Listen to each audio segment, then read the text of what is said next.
네, 이어서 9분의 후보자들과 함께 언론인 여러분들의 질의를 이어가도록 하겠습니다.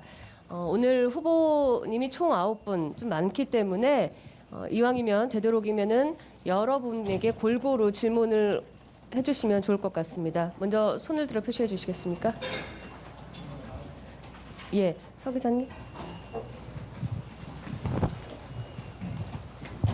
네, 안녕하세요. 연합뉴스TV 서영석입니다. 총리 후보자님께 여쭤볼게요.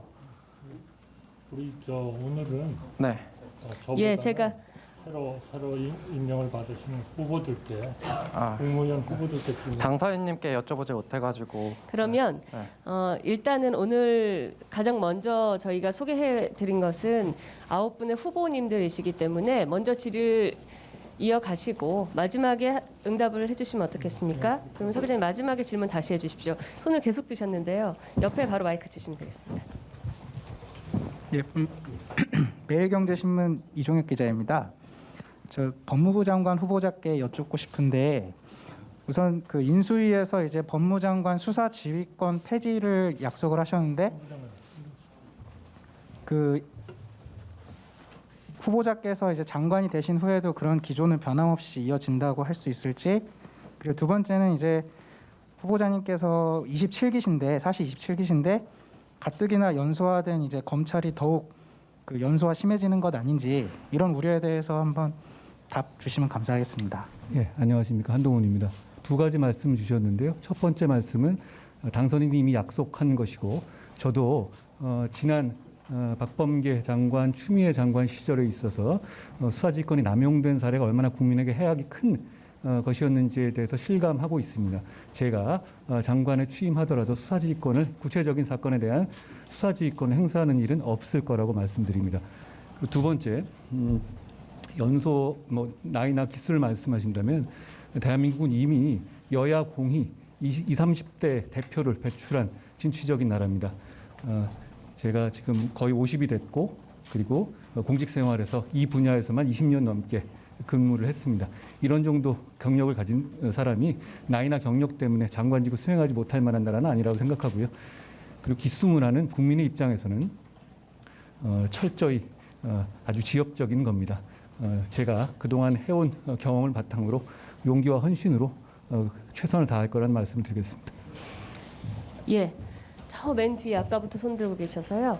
말씀 주십시오. 네, TV조선 한송원인데요. 크게 두 가지 질문 드리고 싶은데 지금 민주당이 검수완박 추진을 하고 있는데 법무부 장관으로서 생각하시는 방향이나 좀 대응 방안 있으실지 여쭙고요. 또 두 번째로는 좀 이른 질문일 수 있는데 법무부 장관이 직권으로 상설특검이 가능한데 그 대장동 사건 등에 대해서 특검 가능성이 있을지 좀 생각이 있으실지 좀 궁금합니다. 지금 한창 얘기가 되는 검찰 수사권 박탈의 문제에 대해서는 제가 간단하게 지금 현재 개인으로서 의견을 말씀드리면 이 나라의 모든 상식적인 법조인, 언론인, 학계, 시민단체들이 전례 없이 한 목소리로 반대하고 있습니다. 최근에 공론의 장에서 이런 식의 만장일치 반대가 있었는지 저는 들어보지 못했습니다. 심지어 민변과 참여연대도 반대하고 있죠. 재심 전문 변호사, 아동 학대 사건의 진심을 다해온 변호사들이 자기 이름을 내걸고 이렇게까지 반대하는 이유에 대해서 한번 생각해 주시기 바랍니다. 그 이유는 자명합니다. 이 법안이 통과되면 국민들이 크게 고통받을 것이기 때문입니다. 그 점을 감안했을 때 이런 법안의 처리의 시도는 반드시 저지되어야 한다고 생각합니다. 그 방안에 대해서는 앞으로 차차 여러분들과 함께 생각해 보겠습니다. 상설특검의 문제는 어차피 제도화된 그 문제를 어떻게 어떤 권한을 행사할 것인가의 문제인데요. 구체적인 사안에 대해서 제가 아직 사안을 알지 못하는 내용에 대해서 어떻게 할 것이라고 미리 말씀드리는 건 좀 경솔한 문제 같습니다. 그 정도 말씀드리겠습니다. 예, 감사합니다. 국민들께서 오늘 저희가 그 내각 인선을 소개해드린 많은 후보자들에 대해서 한 분 한 분씩 궁금하실 것 같습니다. 그래서 질문이 좀 몰리지 않기를 다시 한번 부탁을 드리고요. 제가 혹시 좀 혼란을 줄이기 위해서 한 분씩 지명을 해드리면 그때 거수를 하시는 건 어떻습니까? 예, 괜찮으시겠습니까? 그럼 먼저 교육 사회부 총임 겸 교육부 장관 후보자이신 김인철 후보님께 질문하실 분 손들어 주십시오. 예, 마이크 주십시오. 네, 후보자 안녕하십니까? EBS 금창호 기자입니다. 네, 두 가지 좀 여쭙고 싶은데요. 먼저 이제 지금 논쟁되고 있는 사안이 자사고 지위 유지랑 정시 확대가 있는데 혹시 이 두 가지 사안에 대해서 좀 어떤 입장이신지 궁금하고요. 그리고 또 지금 초중등 교육 관련 정책이 안 보인다는 얘기가 상당히 많은데요. 취임하신 다음에 어떤 사안에 좀 역점을 두고 추진할 생각이신지 설명 부탁드리겠습니다. 네. 우선 대학의 정시 확대는 앞으로도 지속적으로 확대되어 나가는 것이 온당하겠다 하는 것이 제 1차적인 인식입니다. 그리고 자사고에 대해서는 이전 정부에서 이 축소 내지는 폐지 쪽에 노력이 있었던 걸로 알고 있습니다만 그 기능상 유지하거나 또는 존속하는 차원의 교육부의 노력이 있어야 하지 않을까 하는 생각이 듭니다. 두 번째 질문이 무엇이었죠? 취임 이후에 가장 역점을 두고 있는 사안이 있다는 예. 저는 이 교육부에서 당장 해야 할 것이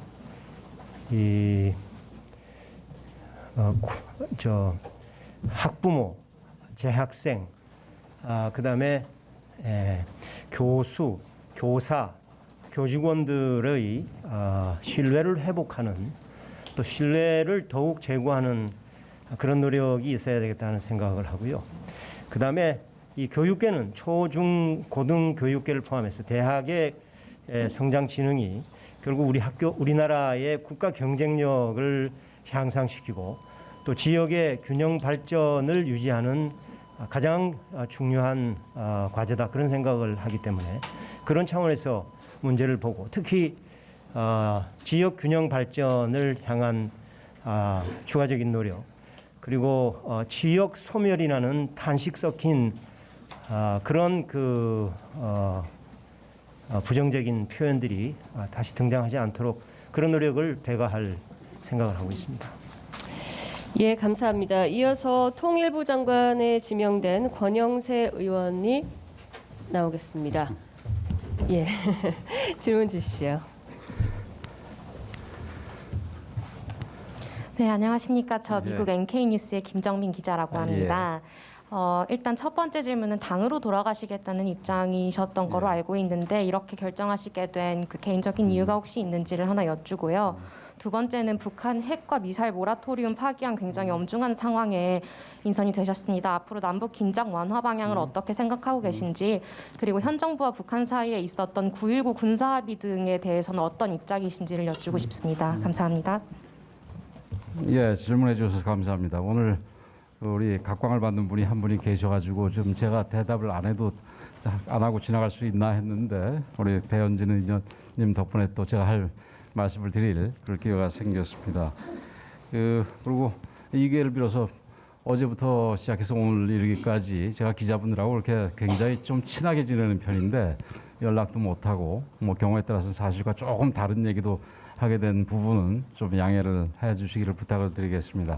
근데 사실 지금 두 번째 부분에서 그렇게 큰 거짓말을 하지 않은 게 어제 굉장히 늦게 연락을 받았는데 이 부분에 있어서 뭐 저는 계속해서 사실은 제가 이 중진 의원이고 또 국회가 지금 우리가 의석수가 굉장히 열세인 상황에서 우리 새 정부의 이 아주 정상적이고 순조로운 출발을 위해서는 당에 있는 게 더 낫지 않겠나 이런 생각을 했는데 당선인께서는 저하고 생각이 좀 다르셨던 것 같습니다. 그래서 이번엔 당선인 뜻을 따르기로 했습니다.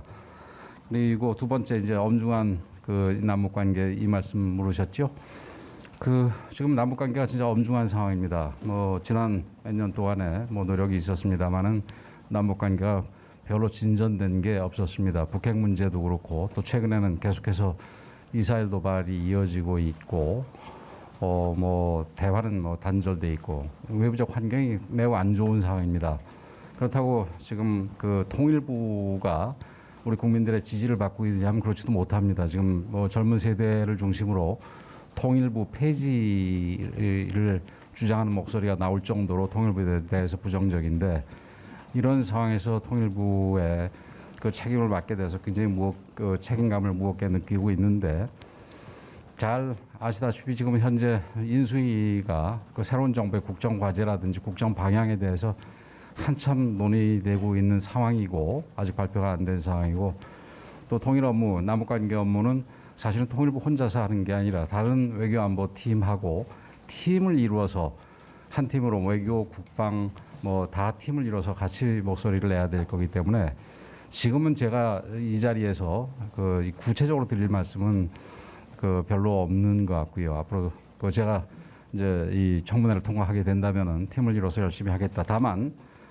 그 기본적으로는 이제 합리적이고 그런 그 원칙에 근거해서 또 그러나 다른 한편으로는 이 구체적인 사안에 있어서는 실용적이고 또 합리적인 그런 결정을 해 나가겠다 이런 말씀을 드릴 수 있겠습니다. 사실은 뭐 이 원칙에 입각한 부분하고 뭐 합리적이고 실용적이라는 부분이 뭐 저 네모난 동그라미처럼 좀 형용 모순이 될 수도 있겠습니다만은 지금 우리가 통일부에서 남북관계에서 풀어나가야 될 때 해야 될 일은 그런 어려운 형용 모순을 해결해 나가야 되는 일이라고 생각이 됩니다. 뭐 제가 좀 부족하더라도 우리 언론 여러분들께서도 좀 많이 도와주시고 그러면은 저희도 뭐 잘 할 수 있을 것 같습니다.